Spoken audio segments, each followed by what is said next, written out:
ആമേൻ 400 വർഷം കൊണ്ട് ഇസ്രായേലിനെ മിസ്രൈമിൽ നിന്ന് പുറപ്പെടുവിക്കുമെന്ന് പറഞ്ഞിട്ടും പുറപ്പെട്ടപ്പം 430 വർഷമായി. എവിടെ പോയി 30 വർഷം?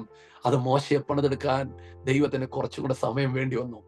നാം പണിയപ്പെടാതിരിക്കും തോറും പലതും ബെൻഡിങ് ആയിക്കൊണ്ടിരിക്കുകയാണ്. ഹല്ലേലൂയ. ഒന്ന് ആമേൻ പറയാൻ പറ്റുന്നവർ ആമേൻ പറഞ്ഞേ. ആമേൻ ആമേൻ 400 വർഷം എന്ന് പറഞ്ഞ ദൈവം പോലും 430 വർഷമാക്കി. അത് ദൈവത്തിന്റെ കുഴപ്പമല്ല.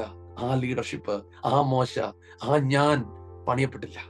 ആമേൻ. പല ഉണർവുകളും ബ്രേക്ക് ആകുന്നത്, പല ഉണർവുകളും നടക്കാത്തത്. ആ ഉണർവിനെ വഹിക്കേണ്ടവർ കുറച്ചും കൂടെ പ്രിപ്പയർഡ് ആകേണ്ടതുണ്ട്, കുറച്ചും കൂടെ ഒരുങ്ങേണ്ടതുണ്ട്.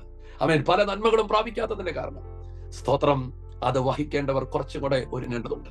ഞാനതാണ് നിങ്ങളെ ഓർപ്പിച്ചത്. സ്തോത്രം. ആമേൻ. ദൈവം നമ്മുടെ കയ്യിൽ ആദ്യം നൽകുന്നത് വേറെ ഒന്നുമല്ല, മറിച്ച് നമ്മളെ ആത്മാവിനാലൊന്ന് പണിതെടുക്കും.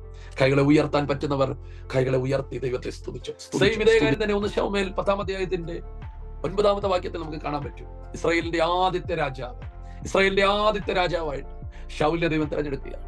എന്നാൽ ശൗൽ ശമൂവേലുമായി കണ്ടുമുട്ടുന്ന സമയം നമുക്കറിയാം. അതിനുശേഷം നിർദ്ദേശം കൊടുക്കുന്ന നമുക്കറിയാം. ഹല്ലേലൂയ.